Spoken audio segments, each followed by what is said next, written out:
¿Y saben qué? Usualmente hacemos un power. Bueno, me gusta para que ustedes vayan siguiendo la prédica. A lo mejor me voy a mover un poquitito para que puedan ver y seguir lo que uno, más o menos uno va ahí compartiendo con ustedes, ¿no? Para que sepan por dónde vamos. Y en este momento te voy a rogar que tomes tu celular y que lo pongas en vibrador y que puedas concentrarte estos minutitos que nos quedan. De aquí hasta la 1 más o menos estamos pensando estar aquí arriba con la palabra. Ahora, a manera de introducción, yo voy a invitar a ver, déjenme ver si me ayuda aquí, creo que sí. Ahí está. Vean este versículo, este capítulo, perdón, y estos versículos que vamos a meditar el día de hoy. ¿Va? Capítulo 11 de Romanos, verso 33. Y si traes tu Biblia, léelo, y si no, aquí está en la pantalla. Vamos a leerlo juntos, este pasaje. Dice la palabra de Dios así: oh profundidad de las riquezas, de la sabiduría y de la ciencia de Dios. Cuán insondables son tus juicios e inescrutables tus caminos. Porque ¿quién entendió la mente del Señor? ¿O quién fue su consejero? ¿O quién le dio a él primero para que le fuese recompensado? Porque de él y para él son todas las cosas. A él sea la gloria por los siglos. Amén. Hermoso. Así que este es el pasaje que nos toca. De hecho, es un pasaje bastante difícil y a lo mejor ha sido para algunos de ustedes confuso, porque los capítulos 9 al 11 de Romanos han estado hablando de la soberanía de Dios, de inclusive la elección del pueblo de Israel, de cómo Dios está trabajando en estos tiempos con Israel, de cómo está también poniendo a su pueblo por este tiempo.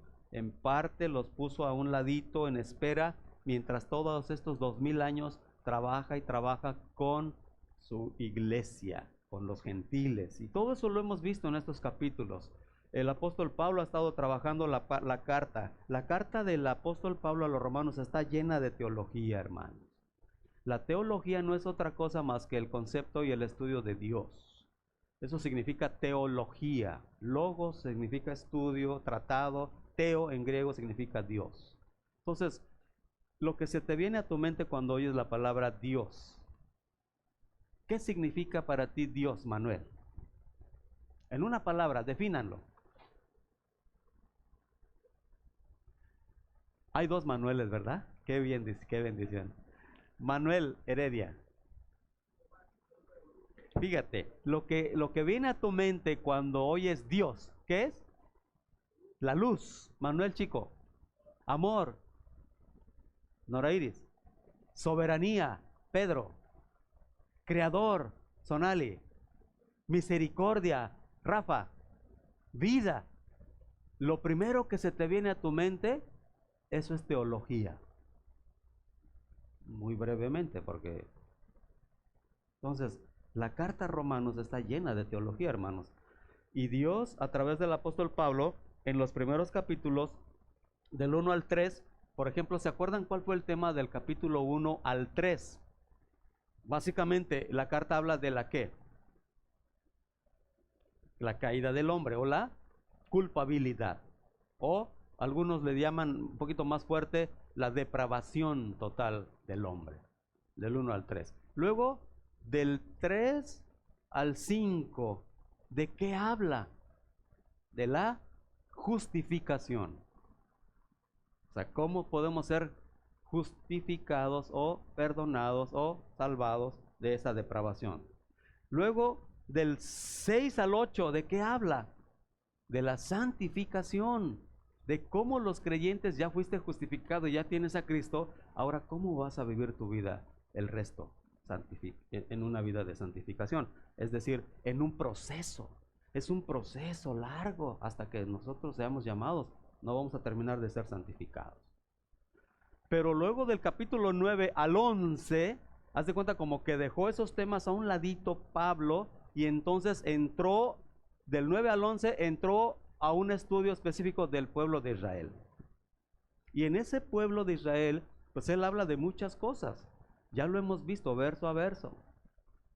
Y habló de cómo su pueblo fue escogido, de cómo su pueblo fue rebelde, de cómo los puso a un lado Dios y de cómo volteó hacia nosotros los gentiles, y habla de cómo Dios, todo ese misterio de la salvación, cómo a todos los puso en una parte de desobediencia para que otros obedecieran, y luego a estos los puso en desobediencia para que estos también fueran obedientes, y cómo a lo largo de la historia Dios ha manejado sus maravillas y su soberanía y su sabiduría en cuanto a la salvación.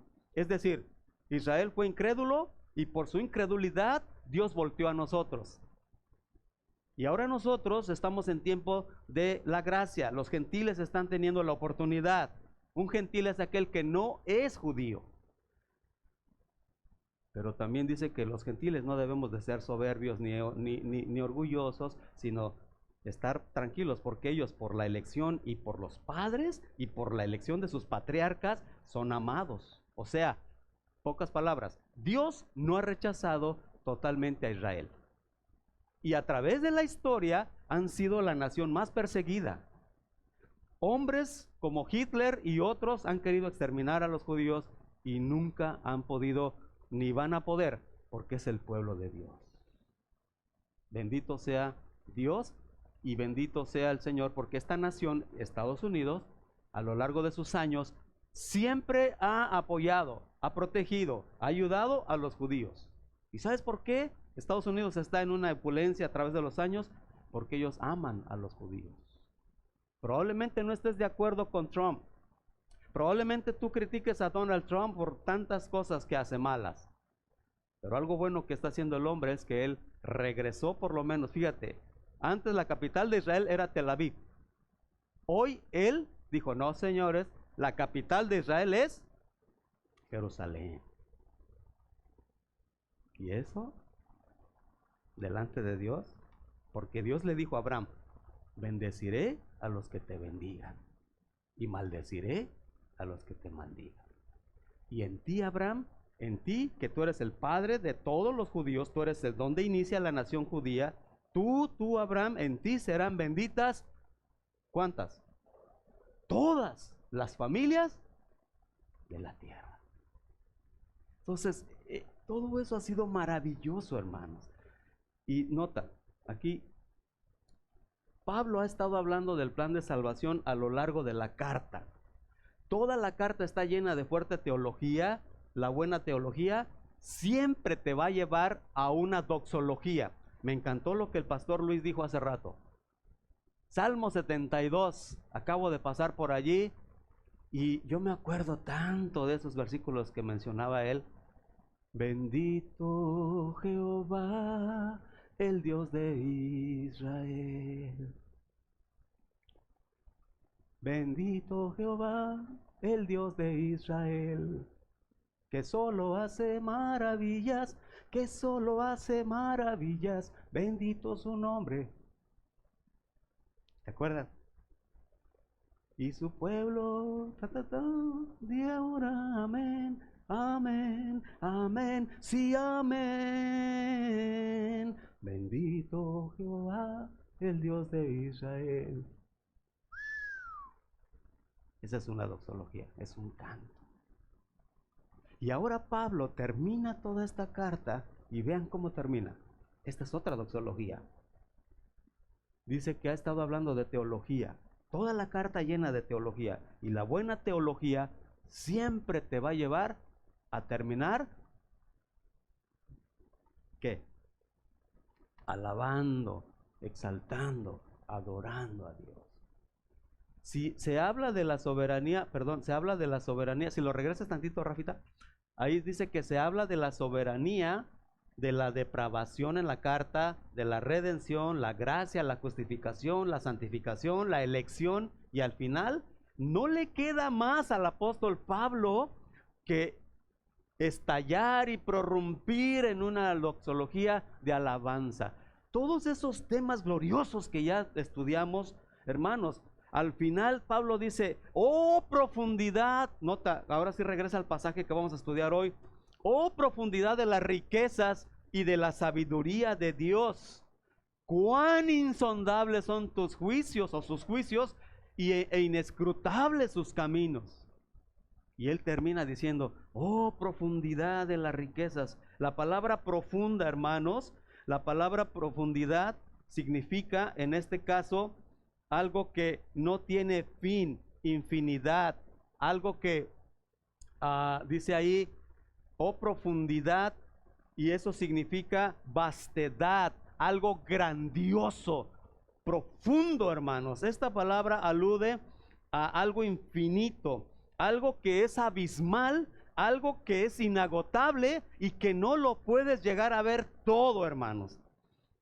Sí, da la idea de llegar a una cumbre más o menos de un monte. Vamos a suponer que tú llegas al monte Everest, el más alto del mundo, allá en Asia.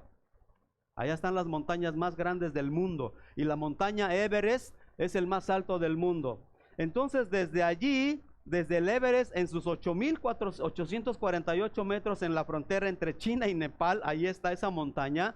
Desde allí miras hacia abajo la corteza de la tierra y entonces empiezas a ver y dices, oh profundidad de la riqueza.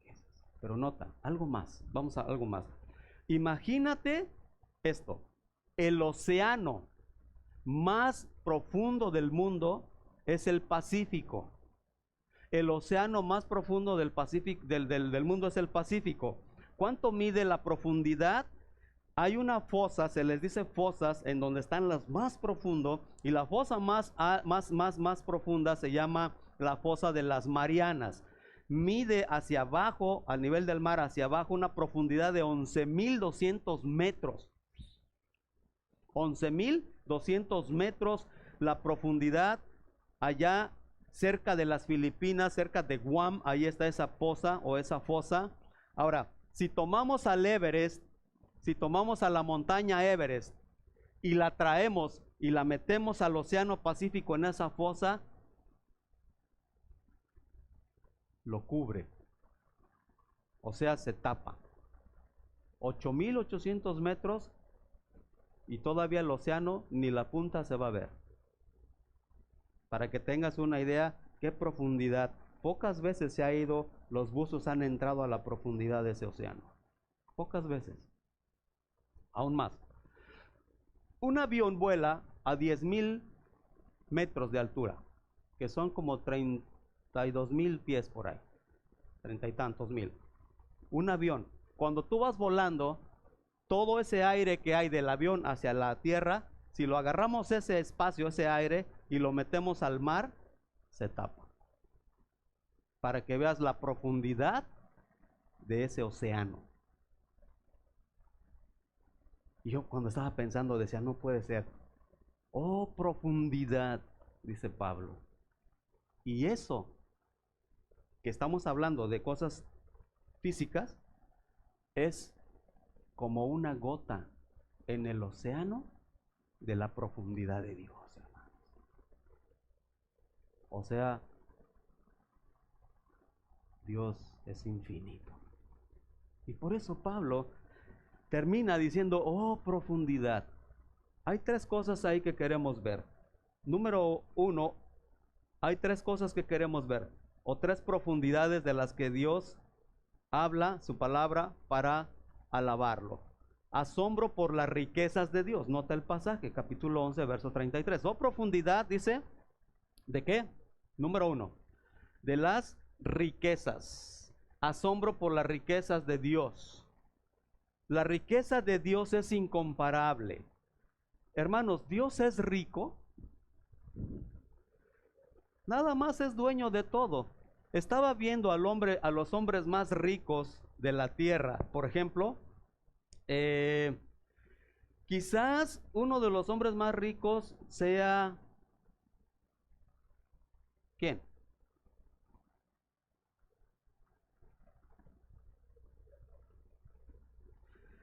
Te los voy a decir, pero más adelante. ¿Va? Lo único que te digo es,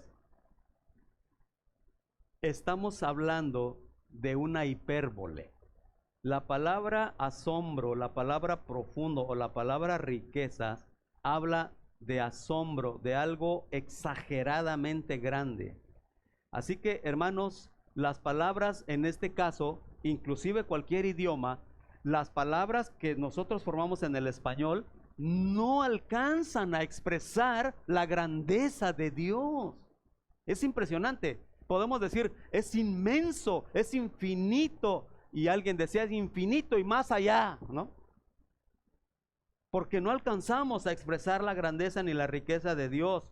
Las riquezas de Dios, escucha esto, hermano, más que físicas o más que materiales, el problema de nosotros es que a veces pensamos que Dios nos debe bendecir con más dinerito, con más casas, con más esto, con más lo otro. Y decimos, ay, qué bendición de Dios, gloria a Dios, me dio una casa, me dio un carrito nuevo, me dio no sé qué.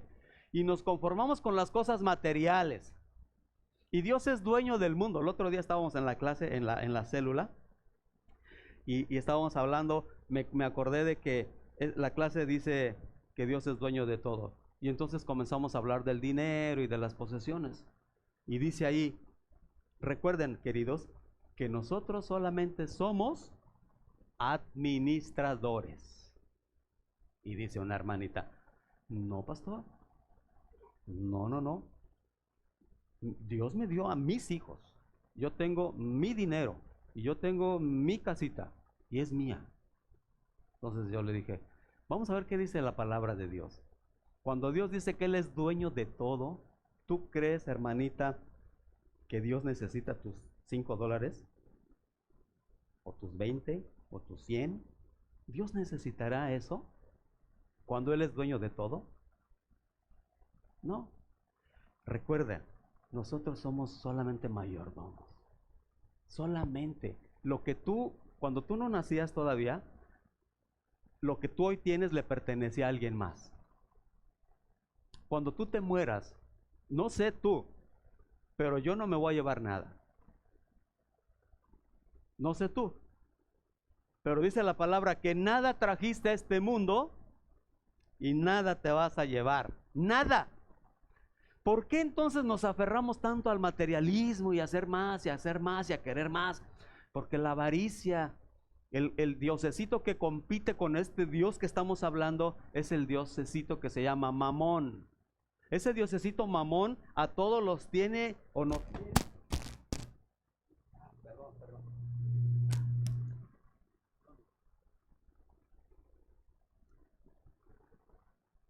Y no dudaría que es un espíritu maligno y perverso.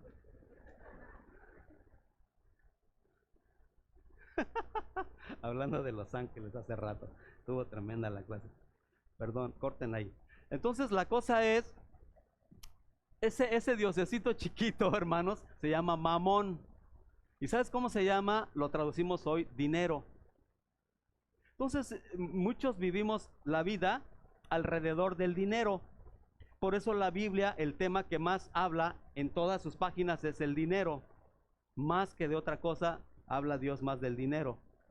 Porque Él sabe que el materialismo y el ser humano viven alrededor del dinero. Oye, ¿por qué no viniste a la iglesia? Es que estoy trabajando, bien trabajo. ¿Y tú? No, pues yo estoy allá invirtiendo y yo estoy acá. O sea, tu vida la vives, algunos ahorrando, otros trabajando, otros derrochando, otros transando, lo que tú quieras, brother. Pero ahí estás atrás del dinero. Pero Dios, hermanos, Él es rico, Él es riquísimo. Y no te conformes con eso, ahí te va algo más, aún más. Las bendiciones de Dios, las que realmente vale la pena, son las espirituales. Acuérdate, Efesios capítulo 1, dice, bendito sea el Dios y Padre de nuestro Señor Jesucristo, que nos bendijo con toda bendición, ¿qué? Espiritual. Hermano, yo le decía a esta hermanita, hermana, si Dios te cobrara el oxígeno, ¿cuánto le debería? No, pues ya. Si Dios te cobrara el tiempo, no, pues tampoco. O sea, estamos endeudadísimos con Dios. Pero imagínate, la bendición más rica del Señor, la gran maravilla y la gran bendición que Dios te dio más allá del dinero, es a Jesucristo, a su Hijo. Dios te bendijo, hermano, con vida eterna, con paz, con reconciliación y con mil cosas cuando tú reconoces a Dios como el único Dios verdadero. Y esa es una maravilla. Por eso asombro por la riqueza de Dios. Asombro por la sabiduría de Dios. Vámonos al punto B. La sabiduría de Dios. ¿Qué es sabiduría? Va, rapidito, hermanos, porque ya sé que el tiempo se me está yendo. Sabiduría es la capacidad de Dios para hacer que todas las cosas funcionen conforme Él las creó. Es la capacidad de tener las cosas correctas, de hacer que las cosas correctas funcionen como Dios quiere. Sabiduría, en otras palabras, no es conocimiento. Aquí hay dos cosas, sabiduría de Dios y conocimiento de Dios. Estamos hablando de sabiduría. Sabiduría es la capacidad de tomar lo que tú sabes, tomar todo aquello que uno tiene de conocimiento y hacerlo que funcione de la manera correcta. Eso es sabiduría. Hay mentes brillantes, por ejemplo, Albert Einstein. Albert Einstein fue una mente de las más brillantes. Teórico alemán. Leonardo da Vinci, pintor, escultor, arquitecto, músico, matemático, ingeniero, inventor, anatomista, geólogo, cartógrafo, botánico y escritor. ¿Quién sabe qué tanto fue? Tremendamente. Isaac Newton, otro filósofo italiano. Charles Darwin, Carlos Darwin. Carlos Darwin fue naturalista, geólogo inglés. Y hermanos, así podríamos mencionar a otros que fueron mentes brillantes con un conocimiento impresionante, pero muchos de ellos no fueron, ¿qué?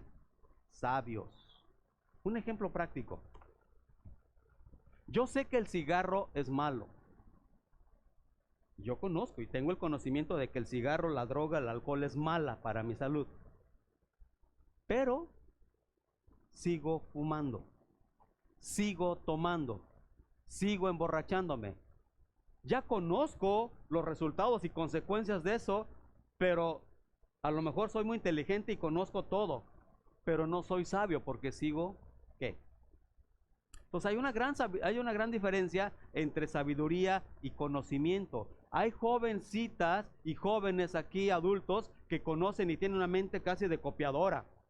Yo me acuerdo en la escuela cuando uno estudia, siempre hay uno o dos que son de los que, wow. Y yo batallaba y no agarraba ni fiado. Y ellos a la primera, pum, pum, pum, de volada. Matemáticas y ciencias y lo que más se nos dificulta, la química, la física, la biología. Yo decía, ay, Señor. Y ahí está, repase y no se me quedaba nada. Ellos a la primera, pum. Y yo decía, son muy inteligentes, pero no son sabios. Hay mucha gente que conoce muchas cosas, pero no son sabios. Entonces, en breve, hermanos, estamos hablando de que Dios es sabio.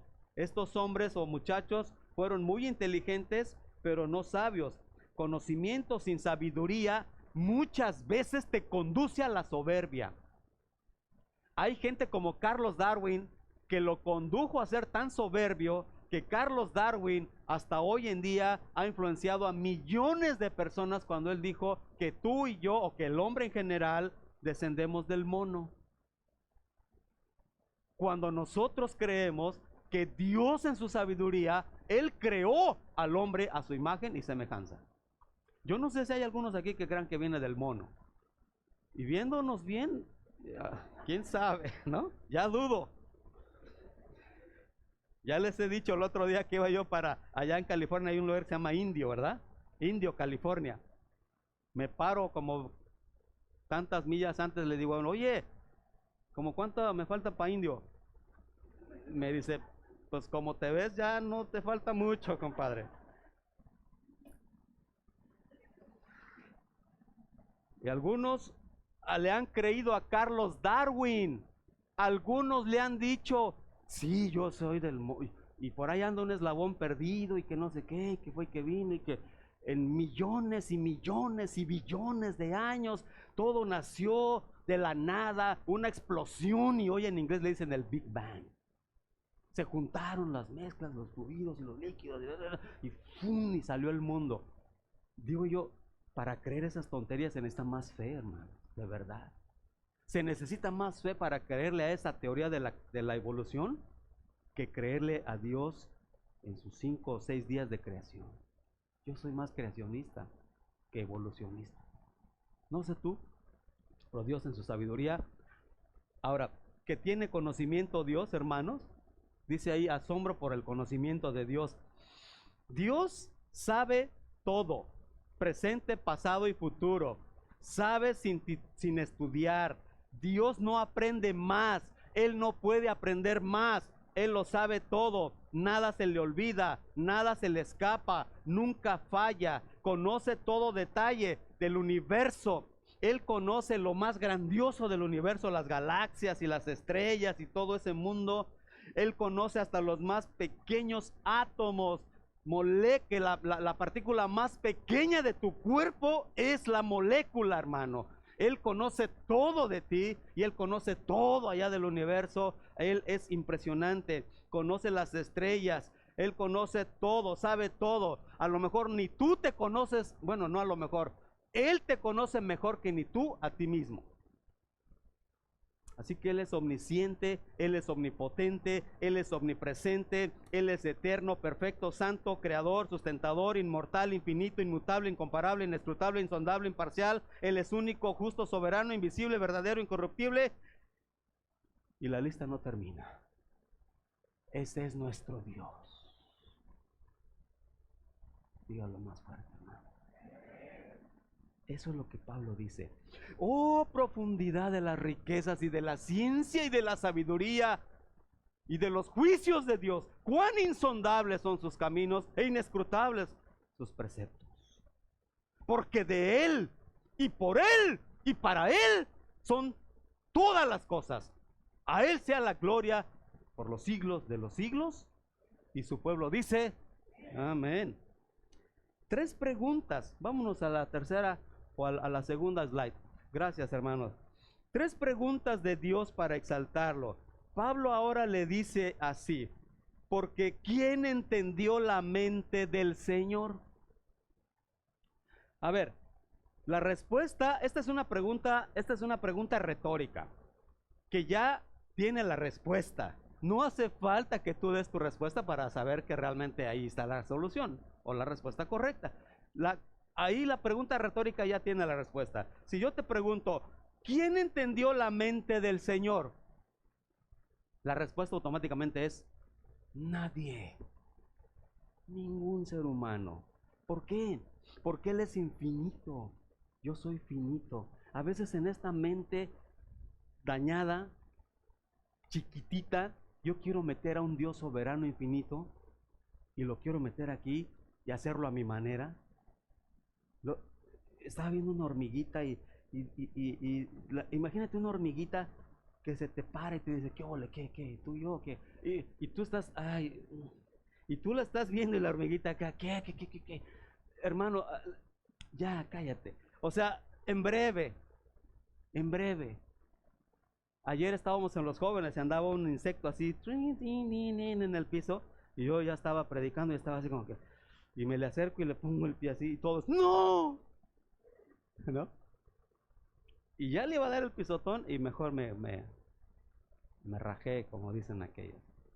No, está bien. Y les dije, no la pisé por misericordia. Y Dios no me pisa a mí, Dios no me aplasta, Dios no se deshace de mí por su pura, ¿qué? Misericordia. ¿Quién conoció la mente del Señor? El cerebro humano, fíjate bien, todavía no hay un científico que conozca el cerebro humano a cabalidad. Es una maravilla. Y dicen los que conocen que el cerebro que ha sido más usado de estas mentes brillantes, como los que ya habíamos hablado hace un momento, Albert Einstein, otros de esos grandísimos seres humanos inteligentísimos, dicen los conocedores que el cerebro de ellos o de los que han sido más inteligentes lo han usado el 7% nada más de su capacidad. El 7% de esas gentes más brillantes se usó. En otras palabras, el mío, hermano, está nuevecito. O sea, ni lo he estrenado para acabar pronto. Así es. Y todavía, en mi ignorancia, porque ni siquiera hay gente que entre más conoce como Albert Einstein y otros grandes, que al final han terminado diciendo que Dios sea bendito.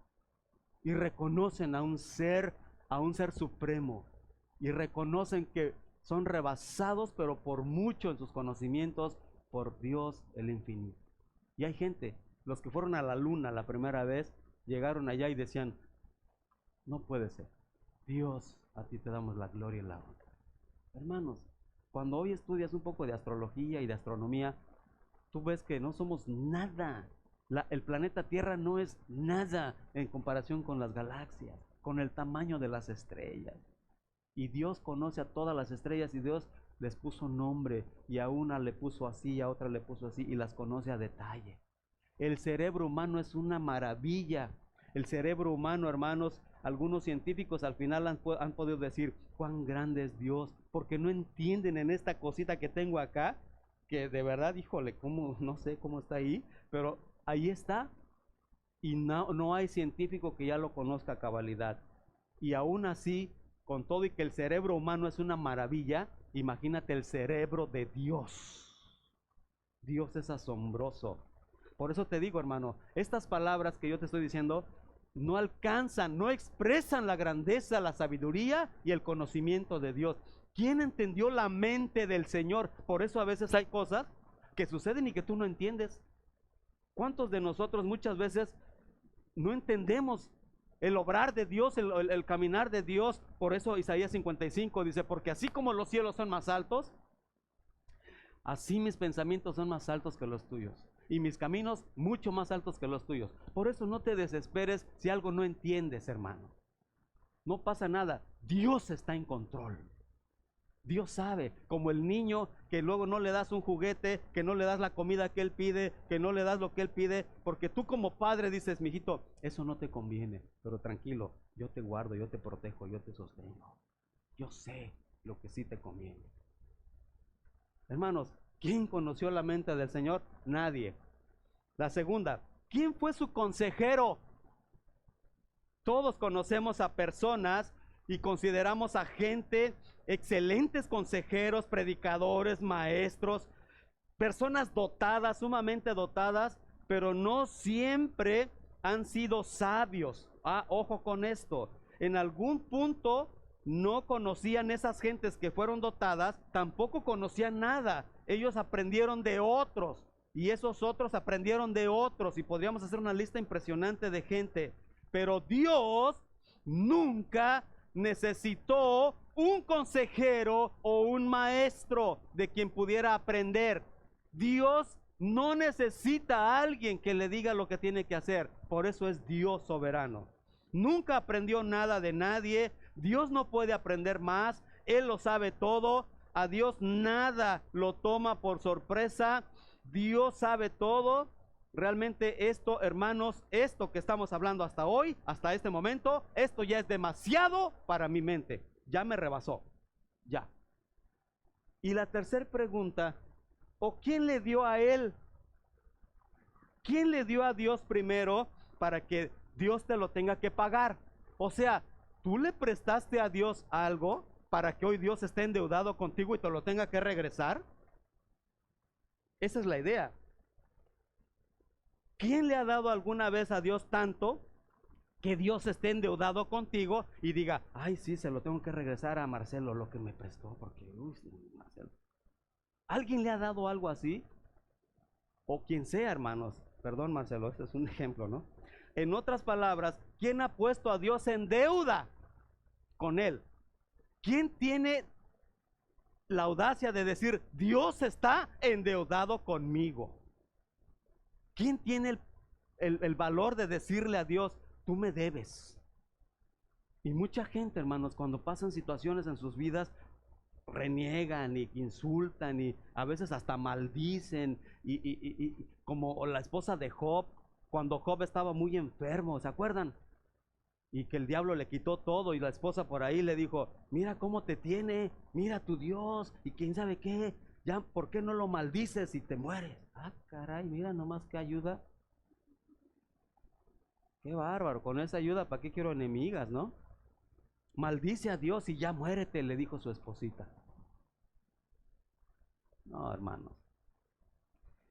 3.3. Tres propuestas de Dios para adorarlo. Nota. La filosofía, la poesía y otros filósofos a lo largo de la historia, ellos han dicho estas palabras. Todas las cosas vienen de ti, subsisten en ti y regresan a ti, haciendo referencia a la naturaleza, a la madre naturaleza. Mucha raza, mucha gente anda con ese rollo de que vamos acá a meditar porque la madre naturaleza. Y andan allá, y una vez fui allá a un monte allá en Tamaulipas que se llama El Cielo, y andaban unos allá, unos hippies así medio raros, se abrazaban de un árbol, y nos venimos a cargarnos de energía, y allá andan, ¿no? Así que, y bien pachecos, pero bueno, ahí andaban ellos, ¿no? Que la madre naturaleza y llenos de peyote allá en México, o sea, hermanos, y la gente está con esa onda de que la madre naturaleza y que la madre naturaleza y que no sé qué. Esto ya lo creían desde la antigüedad. Pero Pablo hace en este caso las mismas palabras. Todas las cosas vienen de ti, subsisten en ti y regresan a ti, pero no a la madre naturaleza. Él está hablando de Dios infinito, hermano. Por eso Dios es la fuente, hermanos. La primera cosa, porque de Él como fuente, Él es la fuente, el manantial de la vida. Dice la palabra de Dios, Él no se puede, en este caso, hacer más rico. Él no puede tener más, porque todo es de Él, porque de Él es todo.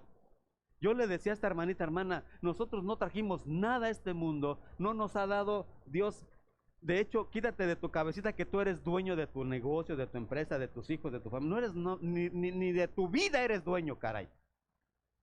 Viéndolo de ese punto de vista, no somos dueños de nada. Sí, Dios te ha dado el privilegio de ser mayordomo, de ser administrador de ciertos recursos, para que tú los uses de la mejor manera y de la manera ahora sí que sabia. Porque cuando tú te quedes y te vayas, no te vas a llevar nada. Lo que no era tuyo nunca fue tuyo y será de alguien más, y así se va pasando todo, hermano. Al final todas estas cosas materiales se van a quedar, pero dice la palabra de Él. Dios es el creador de todo, aún de lo que no vemos y lo que vemos. Él no puede tener más, Él es dueño de todo. Él no puede estar diciendo, ay, yo quiero más. A ver, cada domingo que la iglesia levanta la ofrendita, yo estoy contando los dolaritos a ver si me dieron más. Y empiécese, hermano, Dios no puede tener más. Él no puede tener más porque todo es de Él. Él es la persona más rica del mundo. Y aquí vamos a hablar del hombre más rico del mundo, que se llama Jeff Bezos, fundador de Amazon. Él tiene hoy en día 131 mil millones de dólares. Es el hombre más rico del mundo. Segundo lugar está Bill Gates, 96.5 mil millones de dólares, Bill Gates. Después está Warren Buffett, 82.5 mil millones de dólares. Y luego aparece Bernard Arnold, 76 mil millones de dólares. Y en quinto lugar, Carlos Slim, mexicano. Carlos Slim, 64 mil millones de dólares tiene Carlos Slim en nuestro México. Cuando México el 90% es gente pobre, tenemos a uno de los hombres más ricos del planeta. Esos, ante Dios, son unos, ahí nomás. ¿Sí o no? ¿Sí o no? Pobrecito. Porque de Él y por Él da la idea de que Él es el agente, el que no solamente creó todo, sino que lo sustenta, hermano. Este universo está sustentado en las manos de Dios. No creas que creó todo y se olvidó y dijo, ay, arréglenselas ustedes, a ver cómo le hacen. Ya los hice, ok. No. Dios creó el universo, creó todo tan ordenado que el hecho es de que aquí estamos. Si tan solo la ley de la gravedad dejara de funcionar un momentito, hermano, saldríamos todos, pero destapados de aquí. O sea, Dios, hermanos, crea todo sostiene, sustenta todo, hermano. Hoy en día esa es la idea. La idea es de que Él dice por Él, de Él y por Él. Él es el sustentador, no solamente proviene todo de Él, sino que mantiene y subsiste todo. Dios es el que sostiene tu vida, Dios es el que te da la oportunidad de estar con vida, del que te da todo, te ha sustentado hasta el día de hoy y te ha dado no solamente riquezas o cosas materiales, te envió a Jesucristo para que no te condenes, hermano. O sea, es impresionante ese Dios. Y luego termina diciendo, porque de Él y por Él y para Él. Él es la meta. Él es la meta final. Es que todas las cosas, no solamente la creación, sino las cosas que pertenecen a la salvación, son solamente para su gloria. Por eso cuando hablamos aquí que el propósito de esta iglesia es adorar y glorificar ¿a quién? A Dios. Y el segundo es afirmar al creyente. Es decir, que al estudio de la palabra, al estudiar la palabra de Dios, tu fe crezca, tu fe se renueve, tu fe se refuerce, hermano. Que no nada más vengas acá a ver qué. No, hermano, la idea de la palabra es que tu fe salgas de aquí, pero como un rinoceronte. Que viene una tentacioncita y que viene una duda y que viene fuera, porque el Señor, el poderoso gigante, está conmigo. Y su palabra lo dice. Por eso queremos que al estudiar la palabra, tu fe y la fe de tus hijos y la fe de ustedes se fortalezca, se rebustezca. Que no salgas así como que veniste nomás a ver que... No, hermano, yo no vine a jugar. La verdad te digo, no estamos jugando ni estamos entreteniendo a nadie. Esto es fe, esto es estudio de su palabra. Porque por sobre todas las cosas, dice el Salmo 138, que Dios ha exaltado su nombre y su palabra. Y por eso estudiamos la palabra aquí en esta iglesia. ¿Amén o no? Porque esa es la meta final, que todas las cosas, no solamente la creación, las cosas que pertenecen a la salvación, Él es digno de todo. Hace rato lo cantábamos, Él es digno, Él es santo, Él es Dios de toda creación. Para que sepas que cuando cantas, cántale a Él.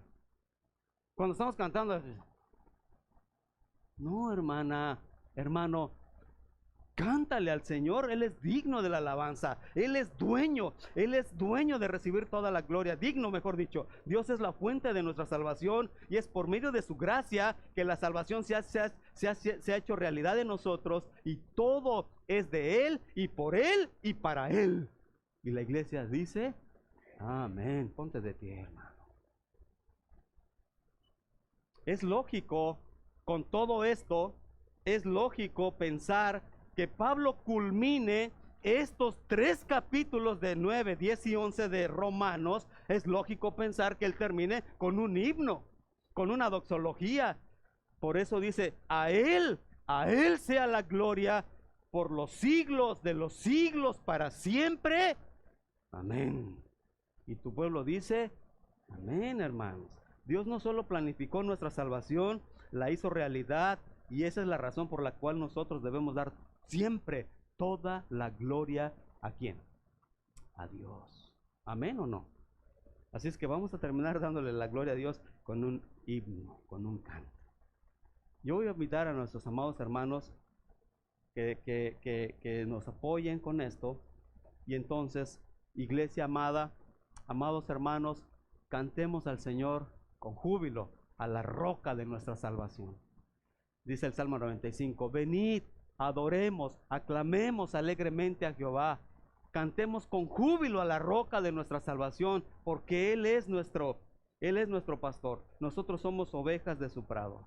Así es que Él es digno de recibir la gloria. Amén, Rafa. Amén, amén, échele con todo. Y así terminamos, hermanos. Dios nos los bendiga.